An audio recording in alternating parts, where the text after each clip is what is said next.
5 August গণ অভ্যুত্থানে শহীদ মিলনের দুই শিশু সন্তানকে নিয়ে পটুয়াখালী থেকে বরিশালে এসেছেন তার স্ত্রী শাহানাজ বেগম। শনিবার সকালে বরিশালের শিল্পকলা একাডেমিতে জড়ো হন শহীদ পরিবারের সদস্যরা। জুলাই বিপ্লবে কারো সন্তান, কারো বাবা, কেউ বা আবার হারিয়েছেন তার ভাই। স্বজন হারানোয় কেউ গুমড়ে কাঁদছে, কেউ চাইছেন হত্যার বিচার। সবাই তো বাঁচতে আছে, আমার বাবা তো আর নাই।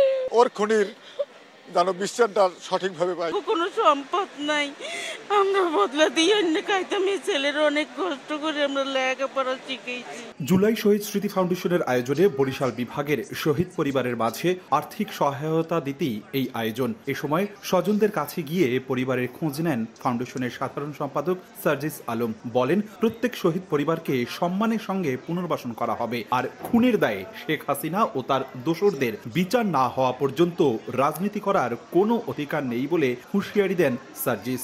যেই গল্প আমাদেরকে 16 বছর দিয়ে এসেছেন, এই খুনগুলো কিভাবে করতে পারে? খুনি হাসিনা এবং তাকে যারা খুনি হাসিনা বানিয়েছে তার দোসররা, তাদের আসলে কোনো অধিকারই নাই এই বাংলাদেশে সেই প্ল্যাটফর্ম নিয়ে চলার। আমাদের দেখা মতে ঢাকার পরে সর্বোচ্চ শহীদের সংখ্যা এই বরিশাল বিভাগে। পুরো বাংলাদেশের এখন দায়িত্ব এই বরিশাল বিভাগ সহ যারা শহীদরা রয়েছে তাদের সবার পাশে দাঁড়ানোর জন্য। বরিশাল বিভাগের 6 জেলায় 134 জন শহীদ হয়েছেন। এর মধ্যে 79 পরিবারের মাঝে 5 লাখ টাকা করে চেক বিতরণ করা হয়। পর্যায়ক্রমে অন্যদেরও সহায়তা করা হবে বলে জানান ফাউন্ডেশনের প্রধান নির্বাহী মীর মাহবুবুর রহমান স্নিগ্ধ।